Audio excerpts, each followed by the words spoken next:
యుగభారత్ న్యూస్కి స్వాగతం. నిన్నటి రోజున లోక్సభ, రాజ్యసభలో 2 బిల్లులు ఆమోదించబడ్డాయి.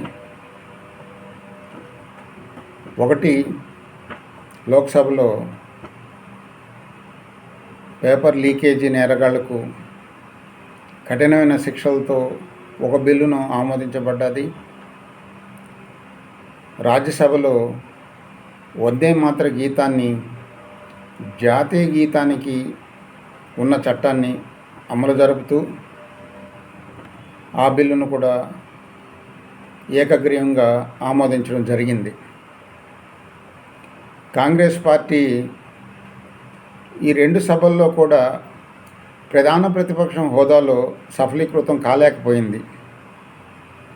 ఏకసూత్ర కార్యక్రమాలతో కేంద్ర ప్రభుత్వాన్ని విమర్శించడానికి ఇస్తున్న సమయాన్ని ఈ 2 సభల్లో కూడా తగిన సూచనలు, సలహాలు కేంద్ర ప్రభుత్వానికి ఇవ్వలేకపోయింది.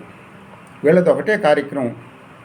బొద్దింకలు ఏదైతే కోరుకుంటున్నారో ధర్మేంద్ర ప్రధాన్ రాజీనామా చేయాలనేసి ఆ కార్యక్రమంలో పాల్గొని ఒకటే అలవాటు అయిపోయి లోక్సభ, రాజ్యసభలో కూడా వీళ్ళు అదే వ్యవహార శైలితో ఇప్పుడు కొత్త పల్లవిని అందుకున్నారు.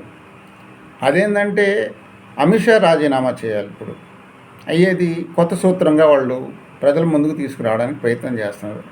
అమిత్ షా ఏ నేరం చేశాడనేసి రాజీనామా చేయాలి? ఎలాంటి అవినీతి అక్రమాలకు పాల్పడలేదు, ప్రజా వ్యతిరేక చర్యలకు పాల్పడలేదు, రాజ్యాంగ వ్యతిరేక చర్యలు ఎక్కడ చేపట్టలేదు. మరి ఎందుకు రాజీనామా చేయాలి? అది వాళ్ళకే అర్థం కావటం లేదు. వాళ్ళ డిమాండ్ ఏంటంటే పోలీసుల్ని కాల్పులు చేయమన్నాడంట. ఎక్కడ కాల్పులకు ఆదేశాలు ఇచ్చారు? ఎంతమందికి దెబ్బలు తగిలాయి? ఎంతమంది చనిపోయారు? ఎక్కడ ఉంది పద్ధతి? ఎక్కడ చూశారు మీరు? ఎవరు చెప్పారు మీకు అని అడిగితే దానికి సమాధానం లేదు. అసలు ప్రధానమంత్రి కానీ అమిత్ షా కానీ పోలీసులకు ఎవరైనా ఆదేశాలు ఇచ్చారా కాల్పులు జరపని? ఎక్కడా లేదే, ఎక్కడా జరగలేదే. ఇలాంటి పోలీసులే ఎక్కువగా బొద్దింక పార్టీల చేతుల్లోని కార్యకర్తల చేతుల్లో దెబ్బలు తిన్నారు, గాయాలైనాయి, ఆసుపత్రి పాలైనాయి.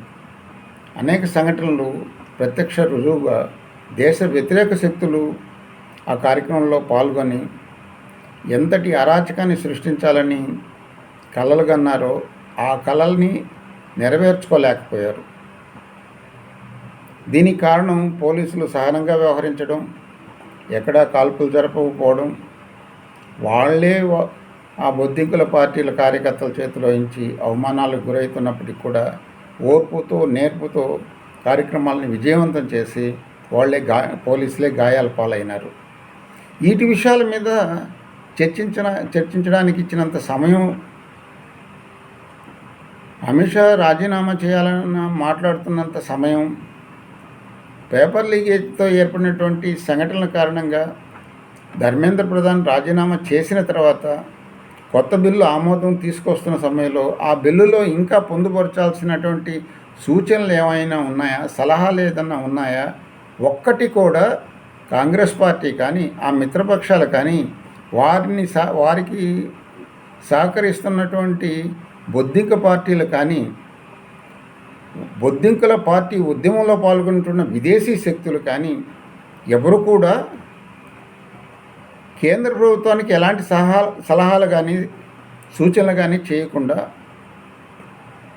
దేశ విభజనకు, ప్రజల మధ్య విభేదాలు సృష్టించి కొద్ది మంది చేతనైనా సరే కాల్పులు జరిపించి పోలీసుల చేత ఈ ఉద్యమాన్ని దేశవ్యాప్తంగా తీసుకొని వెళ్ళి ప్రపంచ దేశాల్లో భారతదేశం యొక్క ప్రతిష్టని దెబ్బతీయడానికి చేస్తున్న చేష్టాలని ప్రజలు గమనించారు. ఇవాళ మీకు ప్రజల నుంచి మద్దతు లేదు. ఆ మద్దతు కోల్పోవడం కారణంగానే రాజ్యసభలో కానీ లోక్సభలో కానీ మీరు ప్రధాన ప్రతిపక్షంగా ఓటమి చెందారు. ఎలాంటి సలహాలు, సూచనలు ఇవ్వలేకపోతున్నారు. కేంద్ర ప్రభుత్వాన్ని నిలదీయలేకపోతున్నారు. కేంద్ర ప్రభుత్వానికి మీ యొక్క ఆరోపణలు, విమర్శల కారణంగా ప్రజల మద్దతు పెరుగుతుంది. దీన్ని మీరు గమనించాలి.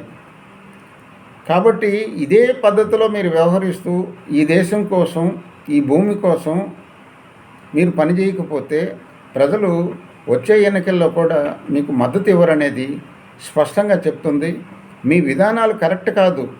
రాజకీయ పార్టీలు ఒక సమస్యని కానీ ఉద్యమాన్ని కానీ ప్రోత్సహించాలన్నా మద్దతు ఇవ్వాలన్నా ఆ వ్యక్తుల యొక్క గుణగణాలని, ఆ వ్యక్తుల యొక్క ఉద్యమ స్వరూపాన్ని, వాళ్ళు చేస్తున్న డిమాండ్స్ని పరిశీలించిన తర్వాతే ఏదైనటువంటి చేయాల్సిన పరిస్థితులు ఉన్నాయి.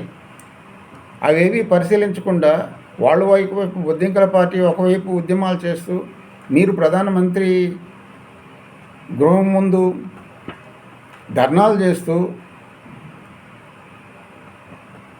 ఈ కార్యక్రమాలని ఈ విధంగా కొనసాగిస్తూ పోతే దేశ భద్రతకి కీడు తలపించే విధంగా మీరు చేస్తున్నటువంటి కార్యక్రమాలని ప్రజలు హర్షించరు. రాహుల్ గాంధీ కానీ, ఆ పార్టీ అధ్యక్షుడు ఖర్గే గారు కానీ దీన్ని గమనించాలి. వస్తున్నటువంటి సమస్యల్ని పరిష్కరించే విధంగా కేంద్ర ప్రభుత్వానికి సూచనలు ఇచ్చి ఈ దేశ మనుగడ కోసం, అభివృద్ధి కోసం పాటుపడాలనేది ప్రజల యొక్క మనవిగా వారి వైపు నుంచి మీకు తెలియజేస్తున్నాను.